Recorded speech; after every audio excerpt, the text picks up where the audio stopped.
Don't mention the war. Don't mention the war. No, Right, okay. what about Putin? Oh, look, Rog, right? I told you before, right? I'm the one who's talking. Right? You do not interrupt me when I'm talking, okay? And by the way, Roger, read what it's got on my T-shirt. It says, "Those people who think they know everything are a great annoyance to those of us that who do." Who's that? Well, We talking about Bill knows a lot. Yeah. What do you mean, Bill? You mean? Oh, right. No. You really, you know it's about me. You know it's about me, right? Okay. Oh yeah. So today I want us to explore the line even further, and I want us to explore the line in regards to the ridge and furrow.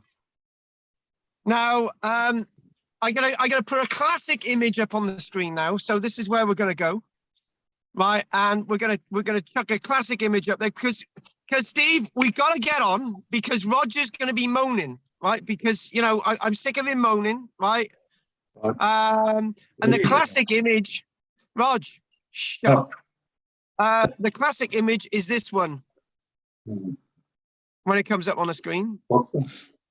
And if we can do that there. Now it's actually Castlerig.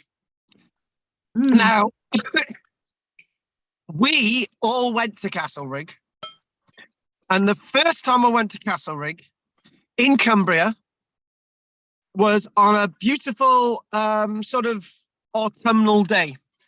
And one thing that you could see are the ridge and furrows around the site of Castlerig.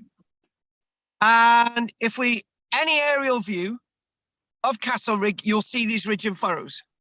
And one of the things that we must say about this landscape, look at that one there. Unfortunately, right, this one's got writing all over it, so we'll give it a go in a minute. Hang on. If we go back there, and hang on a minute, we just had it there. Oh, right. So right, so let's just there. Bingo. And you can see there the line itself is everywhere. Right, this sort of line around a circle, and that is got to be an anathema, but it's not. Now we use a complicated word like anathema, something that something that's abhorrent, that type of thing. But one thing I would like to say is that in the medieval period, when they were creating these ridge and furrows, and we're going to talk about what a ridge and furrow is in a short while. When they were creating these ridge and furrows in the medieval period, they almost revered that thing in the middle, that circular monument in the middle. To them, to the medieval people, we're told by historians that these type of prehistoric edifices were sites of evil. They were sites of witches. They were sites of the damned. But in regards to Castlerig, what they're doing, it's almost as if it's a motivation to use this prehistoric monument as part of the prehistoric landscape. Now, what have I just said? I've said using the prehistoric monument as part of the using this prehistoric monument as part of the medieval landscape. And you could actually say the other way around. You could say using the medieval landscape as part of the prehistoric monument. What we're getting at is that we've got two bits of history in one, and each of them work together very, very well. It's almost as if this little donut thing in the middle of this big field, a Castlerig, in the medieval period, was the monument used to define where the ridge and furrow were set out and orientated and this and that and juxtaposed to whatever direction. And what we mean by that is that usually when ridge and furrows are created, they're in like a checkerboard fashion. They go in one direction and then they're met by the other ridge and furrows going in another direction. What it is, it's a division of the landscape, right? So you could say, and we're not saying that they planted potatoes in the medieval period. No, they didn't.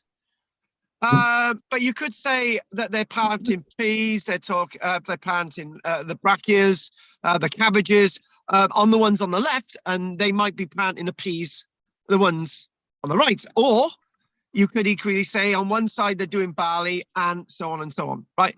And the point is that the division within the landscape is actually the prehistoric monument. It's part of the medieval thinking.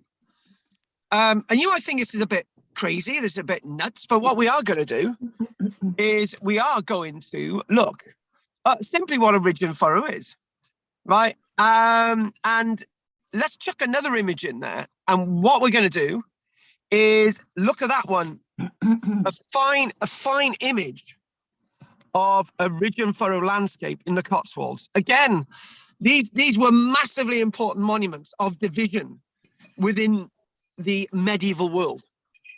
And you know, when we've got the idea of the line, that is a line. You can see that there is a straight line, and you know what I mean by the line now.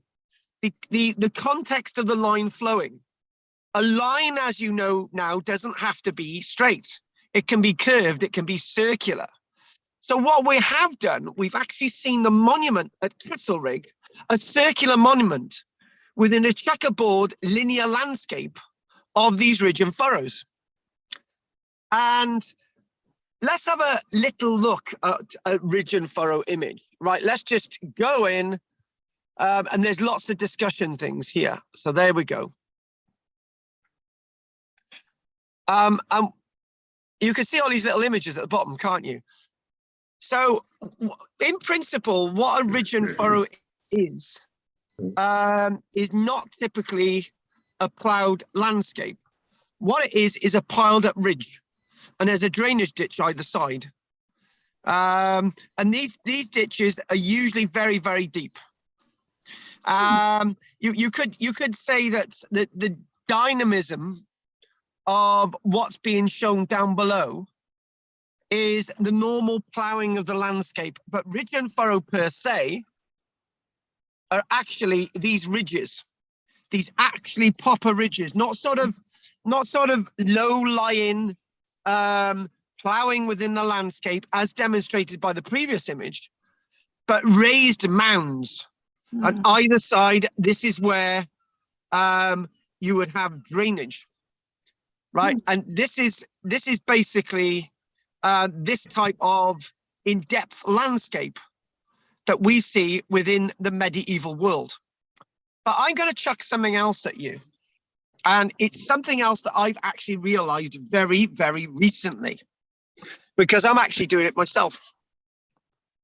And what we're going to do, we're going to simply go by that image there. And we can see a bit of a cross section of what these ridge and furrows look like.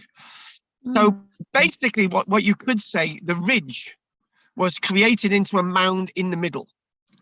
And the principle was that you planted your crops, your barley, on that ridge in the middle, right? And obviously, you know, hopefully we're going to get enough rain, and then it's going to be a dry summer, and then you're going to have a beautiful crop, and then you're going to harvest it. But it's just going to be one row of crop, which economically within the landscape was quite restrictive. But you had a very powerful, strongly led crop that was being grown on this ridge throughout the medieval period until the year 1315. And what happened in the year 1315 was we came into a mini ice age, and people who were using the ridge and furrow method found that they would plant their crops along the ridge, and then the rains would come in, and the crop wasn't established, and everything would be denuded and washed away. And then you've got this furrow.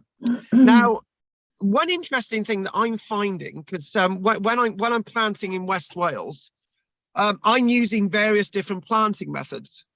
And the one planting method I've actually been using is a mini ridge and furrow system. And guess where I'm planting? I'm not planting on the ridge, I'm planting in the furrow, which is not what you would do. However, I'm finding that my crops growing in the furrow are far better than those growing that are raised in any way, shape, or form. So, you know, I'm thinking about this, and I'm going, and I'm also thinking that what we do within the medieval period, and you know, you can basically see you can see that this is sort of normal sense of a ploughed landscape, but this is your typical ridge and furrow mounds. So hang on a minute. Again, looking at them there, they are quite amazing monuments within the landscape. And again, you're not making the best of the landscape, but what you've got a crop being planted on the ridge, and you've got good drainage either side, and you've got a really powerful, strong crop. And this is what they wanted in the medieval period.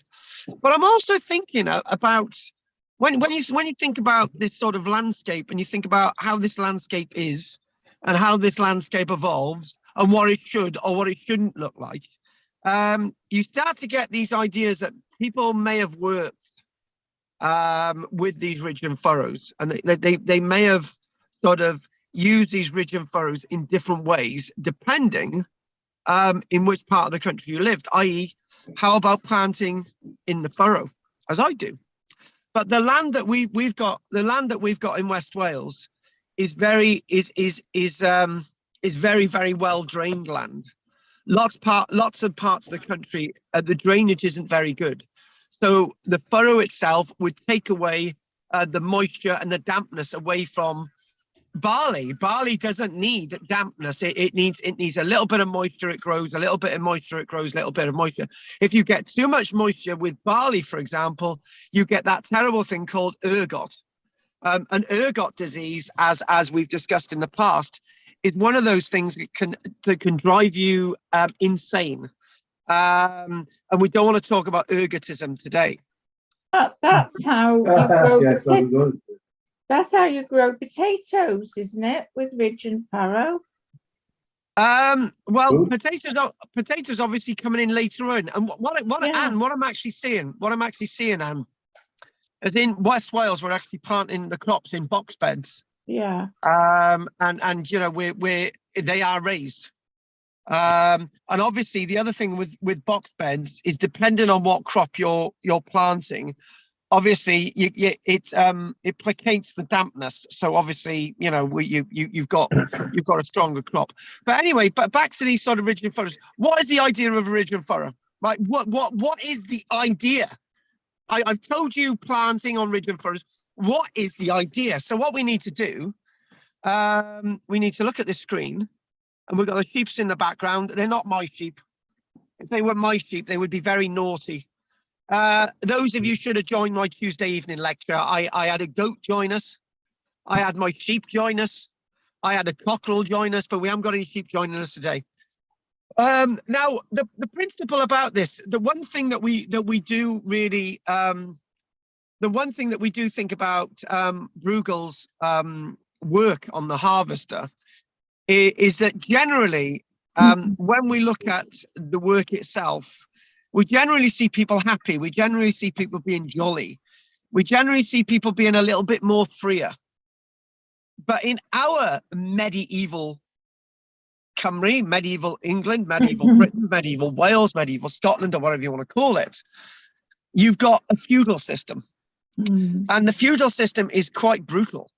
And if we put, for example, the stone circle in Castlereagh into the mix, it makes the feudal system even more brutal. So what we need to do, we need to go back to Castlereagh. Okay, let's sort of go back to Castlereagh, and let's see.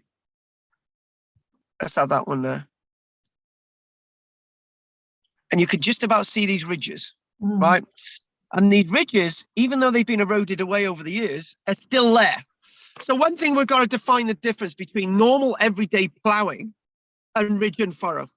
So obviously everyday normal ploughing, obviously with oxen and cattle, horse, You're ploughing with an adze, with a yoke, and that's being dragged behind, and you've got sort of a normal field, right? But in the medieval period, up until this sort of 1549 date, that sort of big date that saw us having the plague, up until 1539, it's got 1349. Thank you, 1349 until a 1349 date.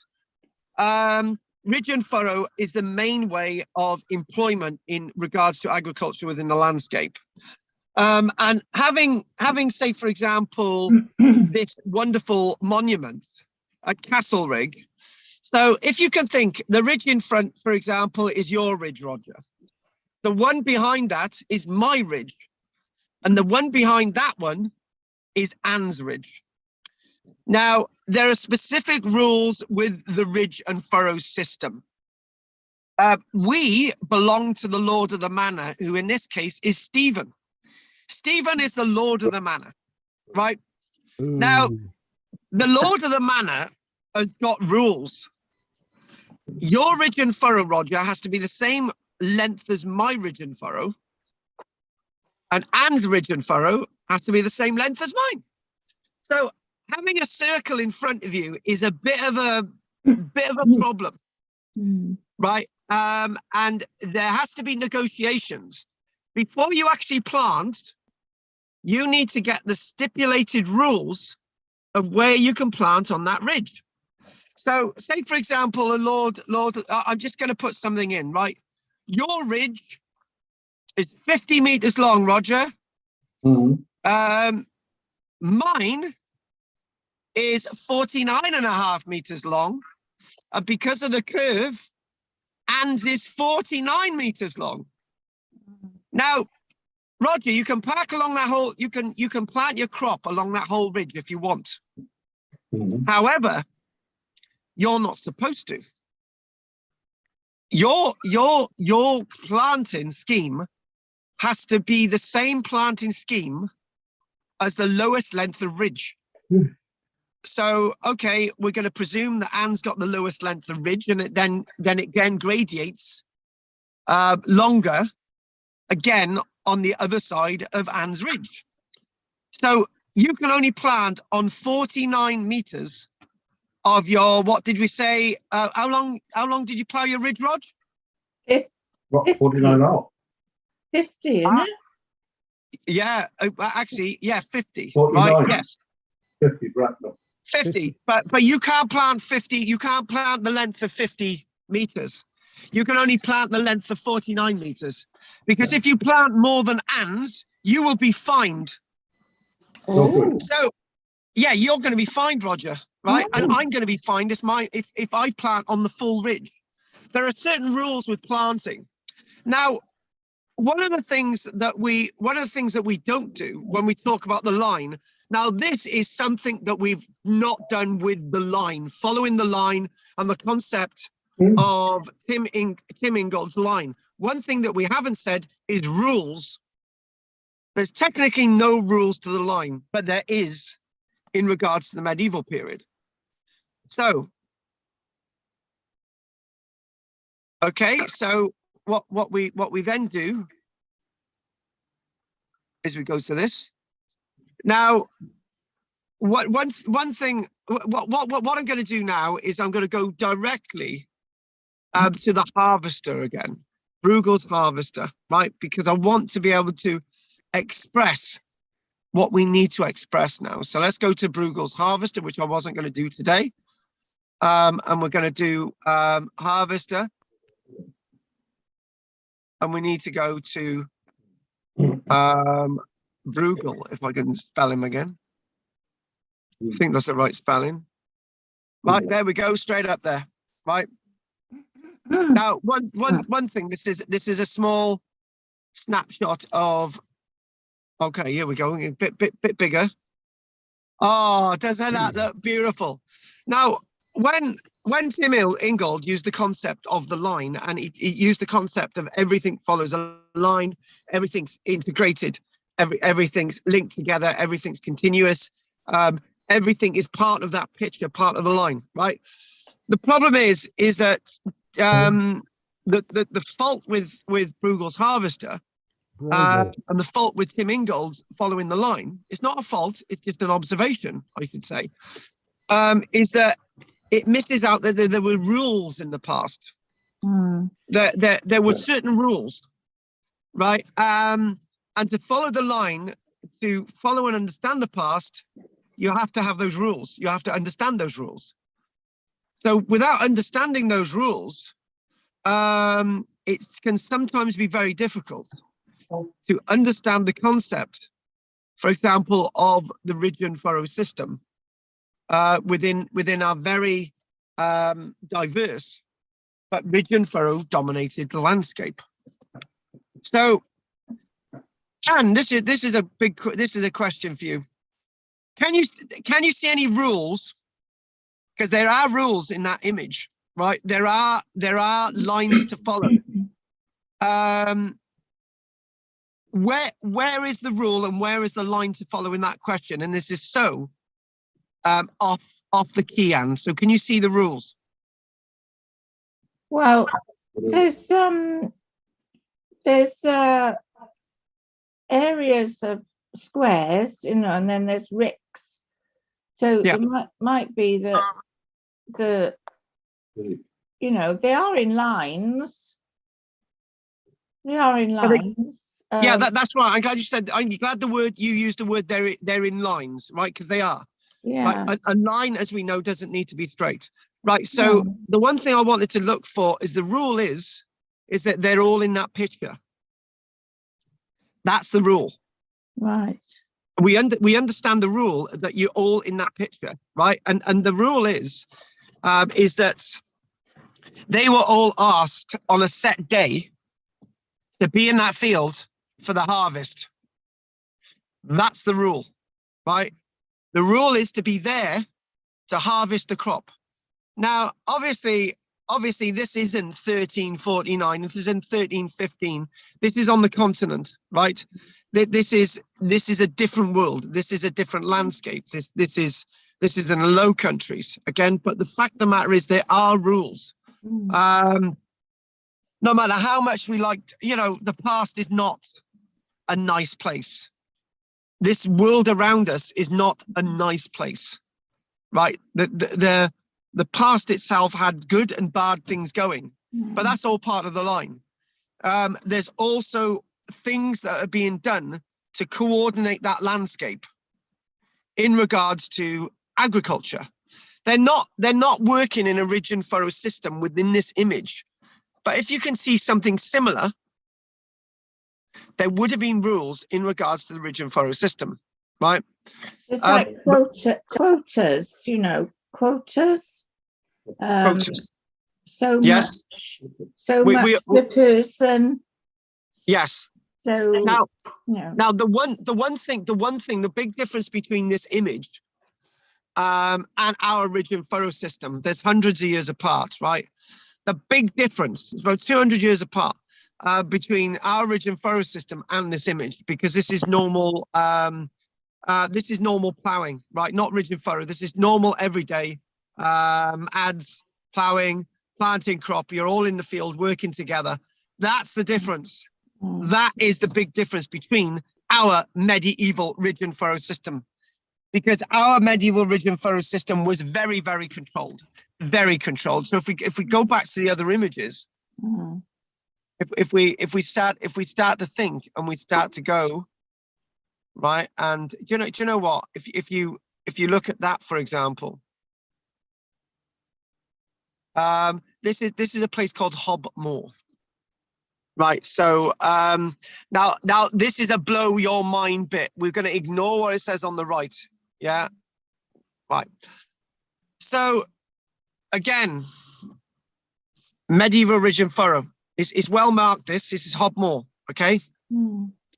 We know where it is. It's in the county of York. So, but Yorkshire. So what we've got ridge and furrow. Now, each of those, you can see the great scale of these ridge and furrows. They're huge. They're absolutely bloody huge, and they're so big that they still survive today. Now, I want us to digest two concepts, and then we'll do the third concept of the rest of the image, the backdrop, the hinterland, the landscape, and the rest of the image. Right. The first thing is that each of those ridges would have been ploughed and maintained by a single family. Right. It's that family's responsibility, and the family takes on the blame if they do things wrongly. Right. So hence why collectively my ridge needs to be 49. Right. What I plant my ridge was 49.5 meters long, but I could only plant on 49 meters. Right. Roger could only plant on 49 meters of it. Right. So just before we harvested our crop as a family, right? Your ridge and what you had planted upon was measured, and if everybody's planting was exactly the same length, there's going to be nobody being penalized, but there was usually always somebody being penalized. Right. Now, when we think about, again, going really deep into this concept of the line and the landscape, in any of this theory about the line and following the line and the complexity of the past, did anyone ever sit down in the medieval period and think, right, these are going to last for, in this case, 700 years, and one day they'll have been there for 1,000 years, and no doubt they'll have been there for longer, right? Did they ever think that this was still going to be there? The answer is no, right? But to us, this is a very dynamic landscape, but without dynamism. And what do I mean by that? Now, look over there, right? There's the clue, without dynamism, right? What I mean is, in many ways, the ridge and furrow landscape that presents in front of us today is fixed, it's frozen, and it's there. It's not going anywhere, right? And it's part of the understanding discussion of the past. So I know we've done the footprints. I know we've done the Formby footprints, and I know we've done the ones at Goldcliff. Obviously, we've looked at the Latolai footprints in Africa, and we looked at Haysborough footprints, and there are lots of footprints out there, right? And these footprints are all accidental. Nobody ever knew that these footprints would be there 1,000 years, let alone 10,000 years, and so on. And the point is that when they created this ridge and furrow system, it's almost as if they were not meant to be there forever, but they are there forever. And it's almost as if it sort of displays part of the past and allows us to understand the past, just like those footprints, those accidental footprints, but these are deliberately made, but they are still there today. Now, I got to take a little drink of it now. I'm getting a bit dry. Hang on. I mean, they're very important. They're very important marks, aren't they? Because, I mean, the land and the way it was owned and distributed was the cause of civil war, wasn't it? And it was, well, it was, well, I know it was, I know it was in Ireland, but you know. Oh, well, yeah, Ireland, exactly. Well, and you made some statements there, and the ridge and furrow was more deeper than that in its impact. Yeah. Within our mindset on mainland Britain. The experience in Ireland is always going to be different, and the experience on the islands in Scotland is always going to be different. I'm going to take about what part you said. I'm going to take part of what you said to us. And yes, these ridge and furrows represented control, right? Yeah. These represented the worst of medieval society. This represented enslavement, right? You belong to the land. However, after that period of 1349 in Wales, when we're hit by the plague, you know, we've got 80-90% death rate in Wales, and England's got about 70%, and Scotland is sometimes can be very dark as well. Say we saw on average a 70% death rate across Britain by 1352. These symbols of control remained, but they were no longer to be the symbols of control that would be used to control people within society. Because what happened is that there were so few people around that those people around, you know, they were actually paid money for the first time and they were freed. Lots of people were relatively made free, and the people who actually controlled them were no longer alive either. We're seeing there's, for example, the Decavision family of Cosmeston. They disappeared. They disappeared. So the village at Cosmeston just disappeared from the history books. Yeah, we have, for example, we've got wonderful sites like oh God, Percy. Come on, Anne. What's the first bit of it? That famous medieval site. Something Percy. You know the one. Anyway, there's a very famous medieval village that were abandoned in England, and what we have, for example, in my own neck of the woods. I've got a bit blank a minute. What we have got in my own neck of the woods, for example, Barry, we see the abandonment of most of the ridge and furrow systems, and most of the complete declines and abandonments of the lords of the manors, with even in my Barry area. What we do see is that people are then valued. Those people left are valued, so they no longer need to plough. They no longer need to go through the rigmarole of being fined and so on. In other words, what they then do is that instead of planting crops, sheep are now used, and instead of they just graze over the landscape, and they graze over this ridge and furrow landscape. Now, the one thing that Tim Ingold would argue is that what we've got a medieval landscape in front of you there. We still haven't done the other bit of the image. We've got a medieval landscape in front of us there, right? We all agree that, right? And the thing is, in many ways, Tim Ingold is saying, look, we've got the ridge and furrow, right? A period of 700 years has passed. What has happened, right? And the reason why it's so well preserved is because of grazing. So even without evidence within the line, we could argue that the line is being preserved with the absence of evidence. And I think, what the hell is Karl on about? The absence of evidence means that there are no trees. What's stopping the trees growing? Sheep and goats. So we know with the absence of evidence that this is grazed upon and not by cattle. It's got to be sheep and goat, because if it was grazed upon by cattle, those ridge and furrows would be very denuded and broken down within a few generations.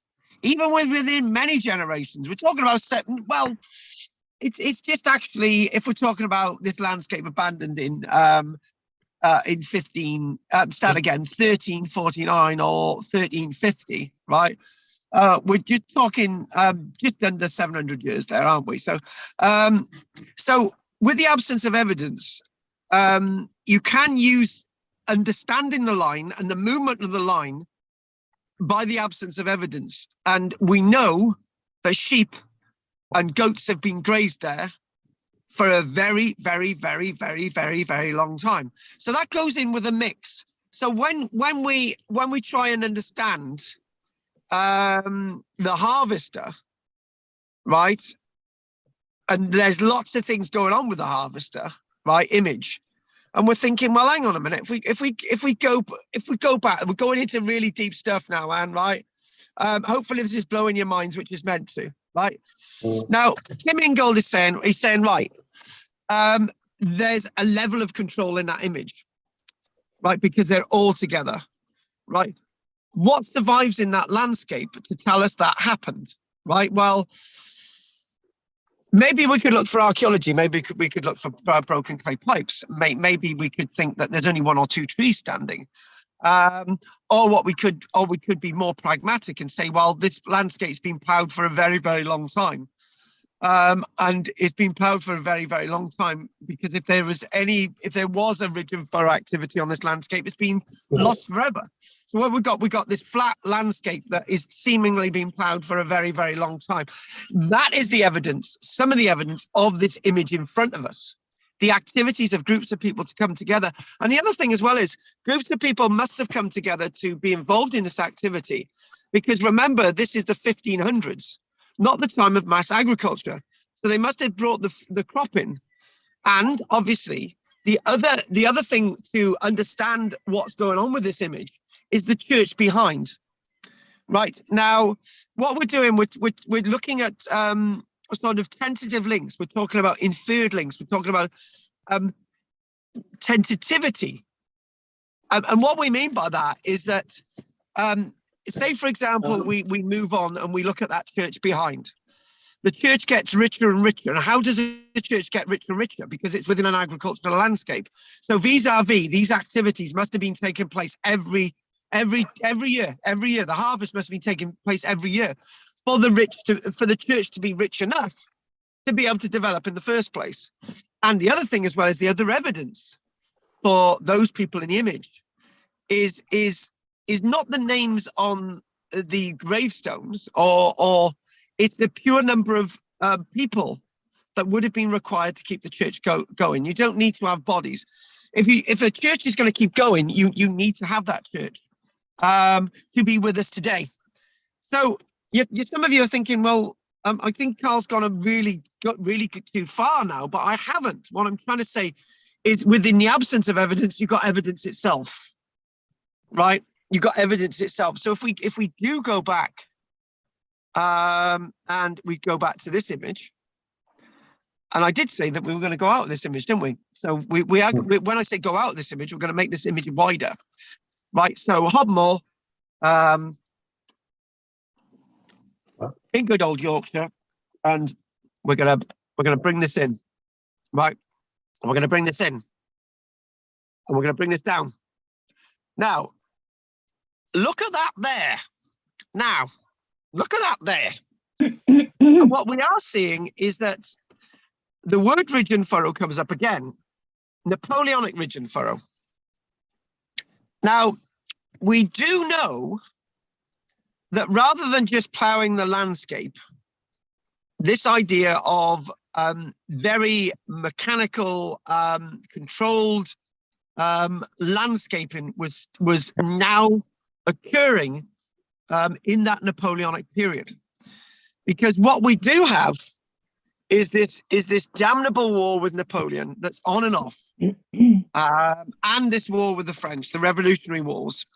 And if I'm right in quoting this, the original Revolutionary Wars with the French began in 1794, and then you've got on and off warfare with the French, and then you've got Napoleon coming in, and that goes on till 1815. And one thing you can clearly see is that where Tim Ingold's landscape is speaking on the left, as in the absence of evidence, now we continue the line. So what we've got all this flattened. This is now all gone, right? This is gone. Carl, slow down a minute.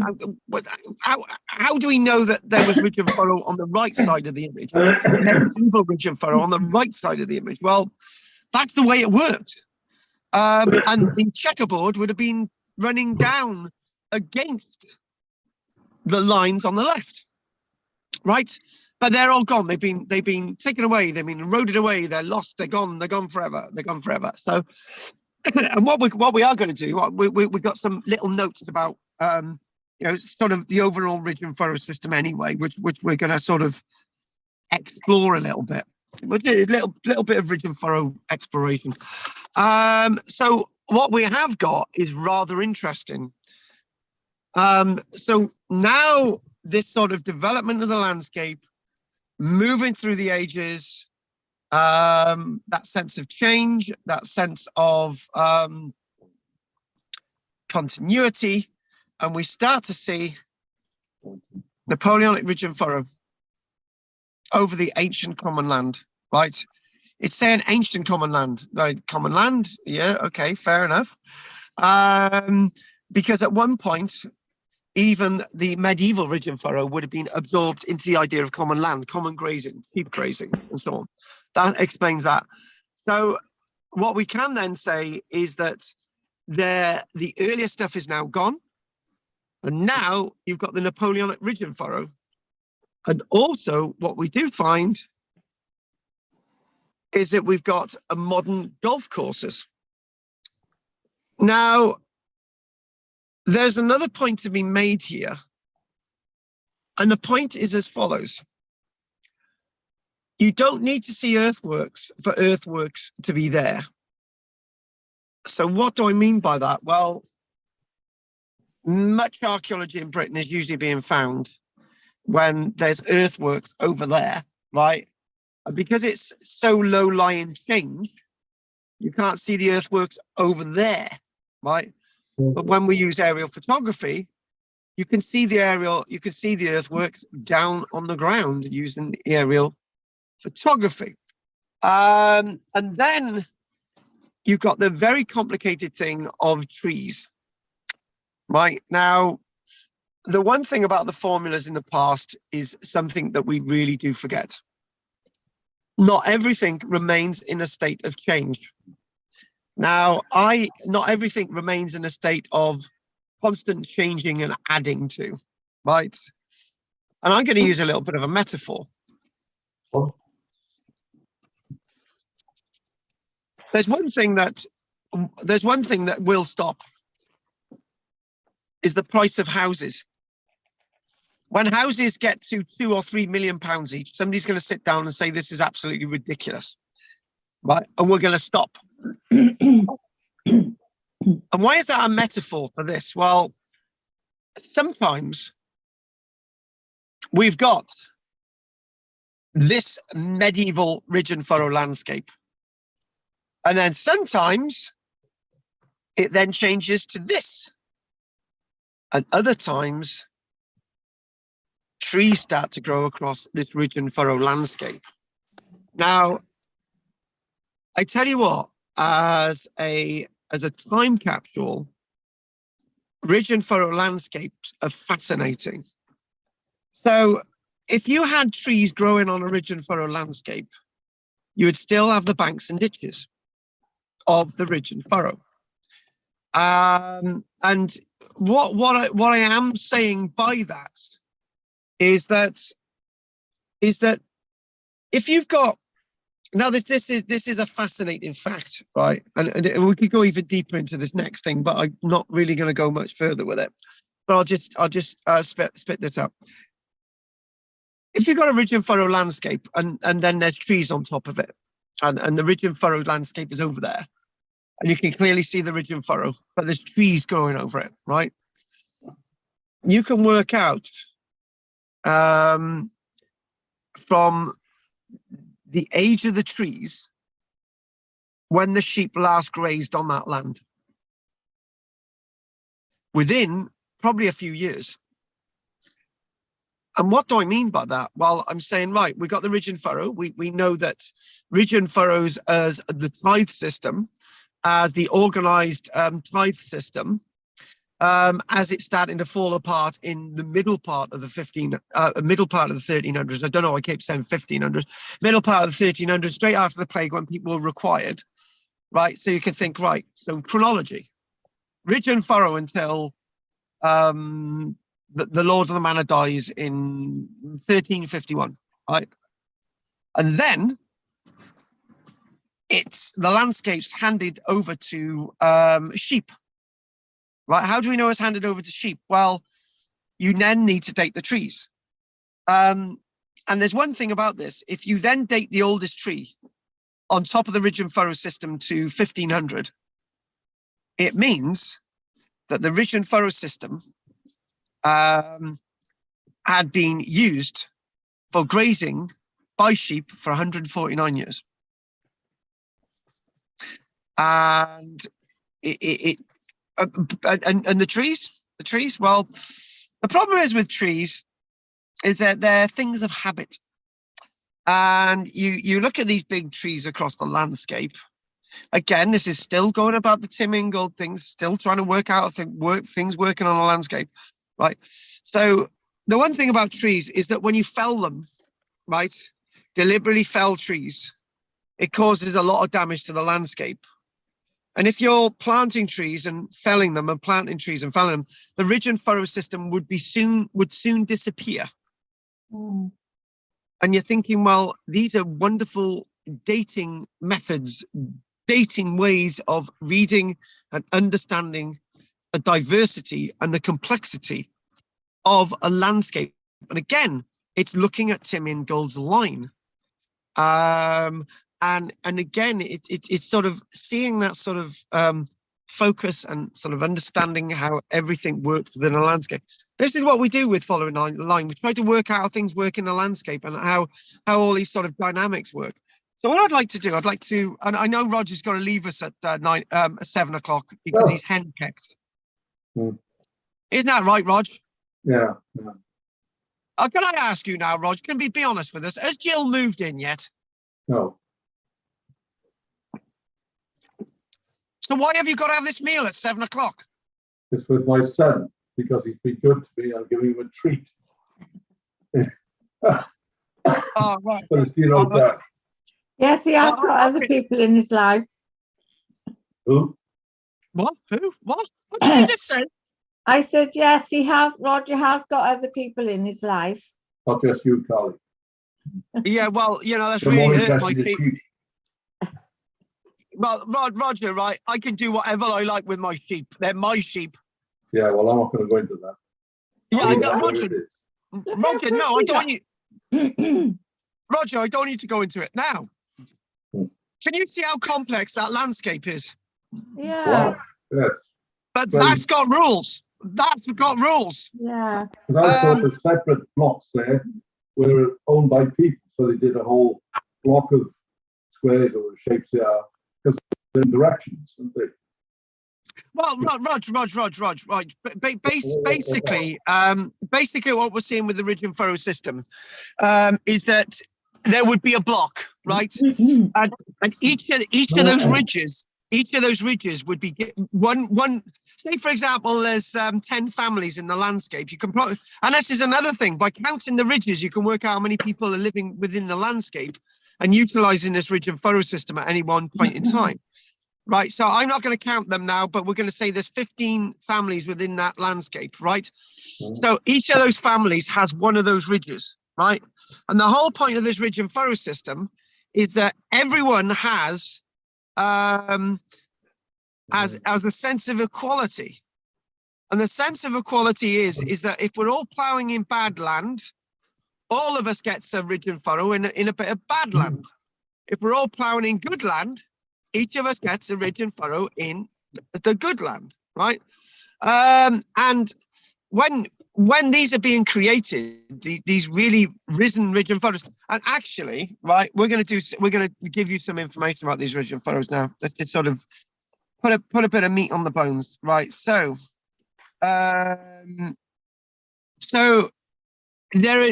here's just a few things.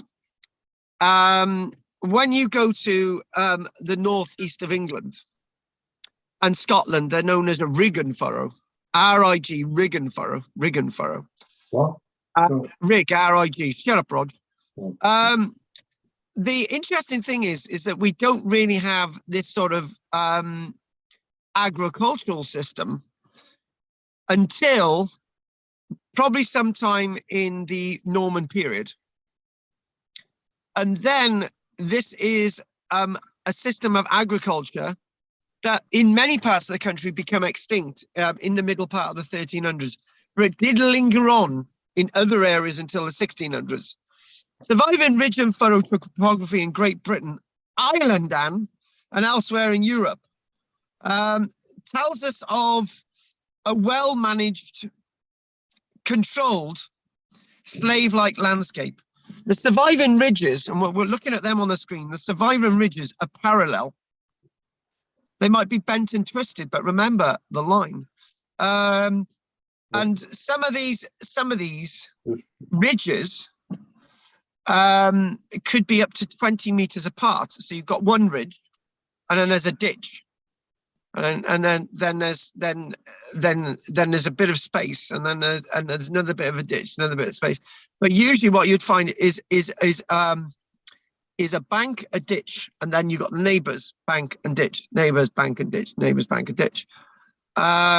So ridge and furrow topography was the result of ploughing, and the result of very deep ploughing these strips. And the ridges or lands became units in small holdings. So, you know, it's all part of the sort of later tradition. So the medieval period, each strip was managed by one family. So again, all I'm doing is reading out what we know. So again, each of those strips there, medieval period, was managed by one family. And again, understanding, maybe, I think if you sort of planted 100 heads of barley along your strip, and the next person planted 100, I think that'd probably be enough, as long as you it was sort of all well organized. So within large open fields held in common, strip cultivation, and the locations of the strips were the same each year. So you just maintained the strips. So when they were done, they were done. They were there in perpetuity, as we got today. The movement of soil year after year gradually built the center of each strip up into a ridge. So hence it got bigger and bigger, leaving a dip or a furrow between each ridge. This use of furrow is different from the small furrow left by each pass of the plough. So in other words, this is a very different than normal ploughing, the everyday agricultural ploughing. But what we do find is modern ploughs can actually be really deep ploughing. Now they can sort of, you know, there's deep ruts in them, and then you've got to harrow it after you've planted a crop. So building up of a ridge was called, the process was called filling or gathering, and was sometimes done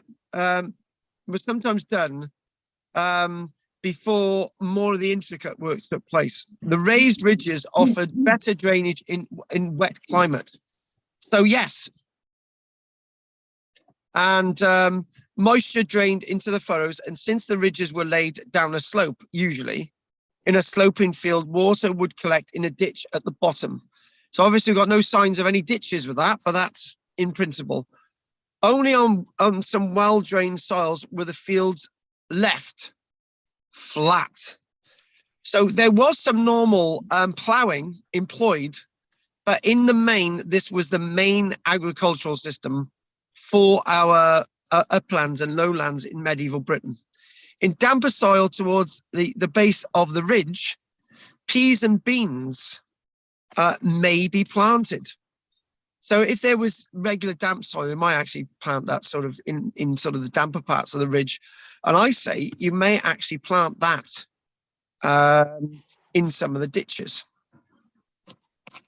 You can't have waterlogging. You can't plant things in waterlogging, but there are things that grow in semi-waterlogged conditions.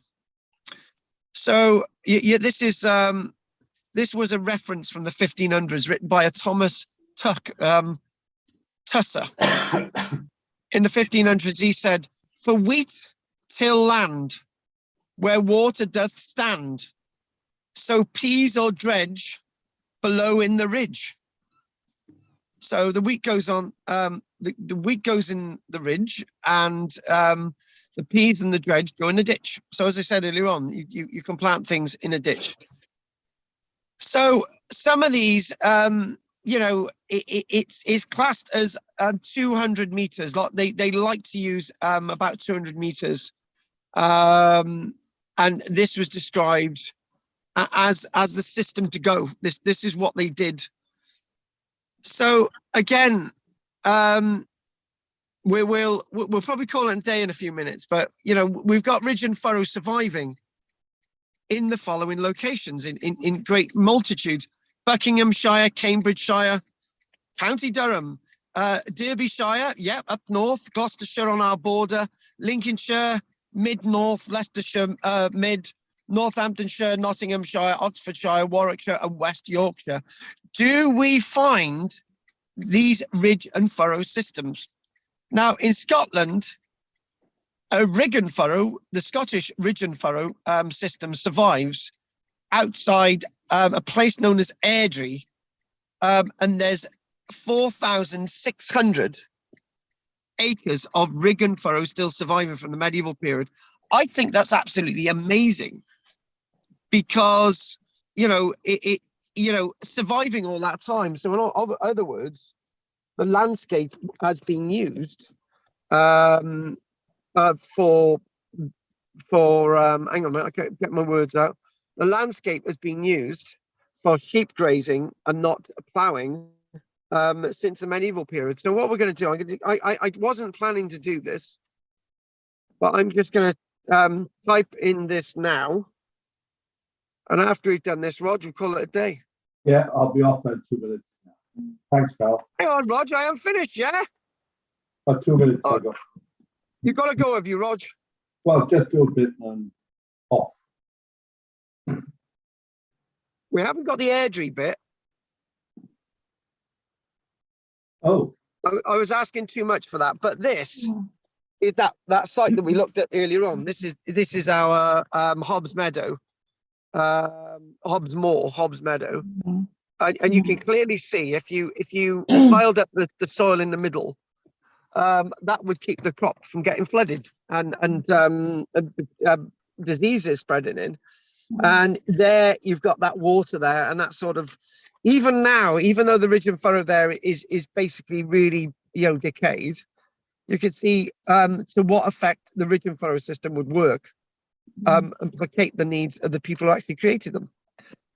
So what I'm going to do now, I'm going to actually call it a day and see if there's any questions. Go on, Rog. No, I'm fine, thanks. That's okay. Oh, yes, it's okay for you, Rog. You haven't got any questions then? And what goes on top, what goes in the ridge? What's that, Rog? What goes up top? And what goes on top? The crop? To say what can take the water and what can't. It's interesting. So you're gonna plant wheat and you're gonna plant barley and oats on the top. Yeah. And this idea that you may have actually planted some other crops in the ditch in the furrow, I think that's probably a good idea. Right. Anything else you want to say, Rog? No, that's fine. Thanks.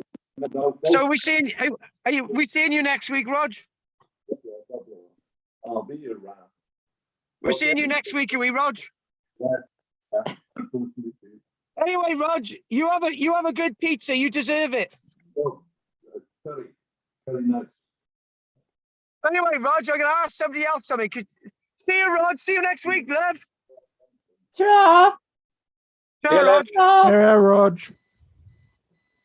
I forgot what the bloody hell he was on about then. I'd like to say, I do get confused sometimes with ridge and furrow, because you also you do see the fine lines, don't you? They still remain of probably just crops that have been planted in the last 700 years, or whatever. Because I noticed on the as I'm going down the A48, there's like they're often on a slope. You can see the lines, and there are sheep on there. It's actually in action. They're grazing on it, but you can see the lines. But they're not the deep ridge and furrow. They're just the lines of But then again, over 700 years, it's been eroded away, hasn't it? So, you know. Probably, yeah. Yeah. And there's a field on the left-hand side of the A48, and there's absolutely nothing in it except a shed, like a barn. Oh, I know the one, Anne. Do you know Yeah. what?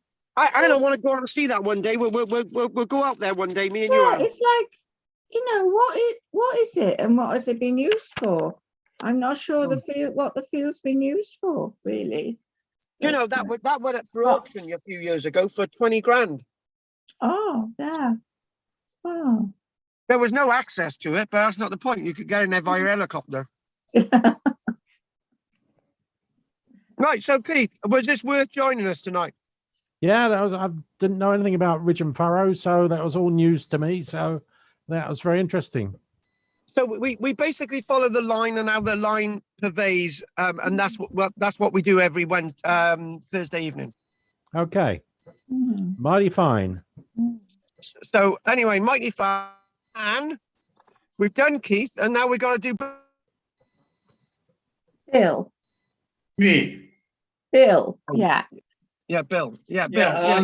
I'm just thinking the formation of the ridge and furrow system was far more labour intensive than you realise. I mean, I think we think, right, you hook up an oxen to a plough and up and down you go, but it's not. Because once you get to the end of the furrow, you turn around, the oxen will probably trample away what you've already caused, you know.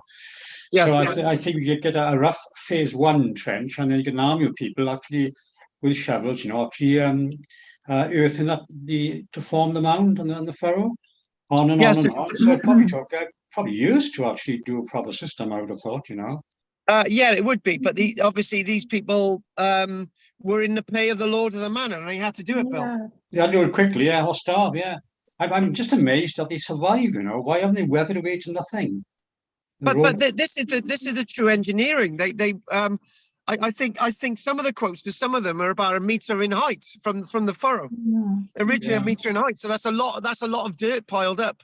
Yeah. Yeah, maybe that crop rotation as well. Different furrows, different blocks, if you like, in the same field, for different crops possibly. Yeah, obviously different crop rotation, exactly. Yeah. And these were maintained year after year. Yeah, they had to be. They had to be. Yeah, very impressive. Thanks, Carl. Okay, thank you. And what about you, Steve? Nothing specific from me, Carl. It was a very interesting. I mean, I've heard about the ridge and furrow system before, but it was quite interesting to think about the how they've been maintained over that period of time. So it's fascinating to see that it's 700 years ago, and yet you can still clearly see the delineation on the lines in terms of where they were actually presumably worked originally. I think if you ever go to Castlereagh, you'll see it's absolutely amazing. I was amazed. You go to Castlereagh and you see these things, and you know, and you see lots of these ridge and furrow in regards to prehistoric monuments. Go on, Anne. No, I just thought, you know, didn't it show a certain respect or for ancient monuments, or you know, fear of, you know, that they might disturb something? Well, I think, to be honest with you, even though we're told we were a Christian country, these people revered these things and they kept them. If they weren't important to them, they would just remove the bloody things. Yeah, that's what I thought. Like our farmers do. It's all about survival, growing crops to survive. Yeah, how to do it quickly. And the other thing as well is to remove such a monument would have taken them so much time anyway. So let's just get on with what. Okay, we've got a bloody monument there. Let's just get on with everything else. Yeah. Oh, that was interesting. Anyway, Carl, thank you. My pleasure. So we're off. Is there any other? Thanks, Anne. Is there any other questions from Keith and Steve or Bill today? Any signs of ridge and furrows in Wales? Yes, there are. There are. We've got there are a few recorded around the Vale of Glamorgan actually as ridge and furrow.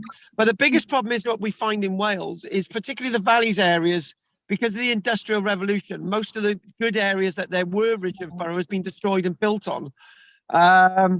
But there are ridge and furrow systems out there across Wales. It's just that you've got to be there in the right light to see them. Carl, can I mention something? Yeah, The Bulwarka Iron Age settlement, just a mile from me on the side of Marga Mountain, there's a very prominent ridge and furrow below the entrance to the inner enclosure. I got a photo of it. I don't know if you can see it here. Can you see something there? Oh yeah. Yeah. See that? Oh yeah, That's- we can. Oh yeah. That's very distinctive, and it's Very distinctive. and it's basically in the middle of 13 little cairns as well, which never been excavated. So it's a rich area, the Bulwarka. So something. Where is it? The Bulwarka, Up on Llangonoid, Maesteg. Oh, right. A mile from where I am now, actually. Yeah. Yeah. So there we are. Okay, that's good. Something interesting. Well, as I say, on the A48, there's a little bit of ridge and furrow. Yeah. Just before you get to, well, I think it's on the opposite side of that field with the shading. There we are. Okay. They are there. They are there. I'll Right, take so- a photo. I'll bring it next week. So hopefully, Keith, you can join us next week if you want. But Bill, Anne, and Steve, and obviously Roger's already gone. No Pete today. But hopefully, if there's no other questions from Steve, Bill, Anne, and Keith, I will see you all next week. Thanks, Cheerio. Carl. Cheerio, Carl. Look Bye, out. Take everyone. care, guys. Bye, Thanks for the everybody. support. I'll speak to you soon, Bye. darling. Uh, Cheers, lovely. Bye. Bye-bye. Bye-bye. Bye-bye. Cheers, Steve. Cheers. Cheers, lovely. Thanks for today. It was great. Yeah, enjoyed it. Good. See you then. Anyway, people, don't forget to like and subscribe. More use of Google. Great Google images, and obviously no research put into that at all. Who are you kidding?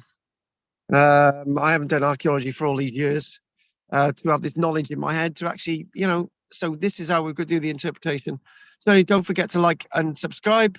Thank you very much for watching this video. And speak to you soon. Take care, guys.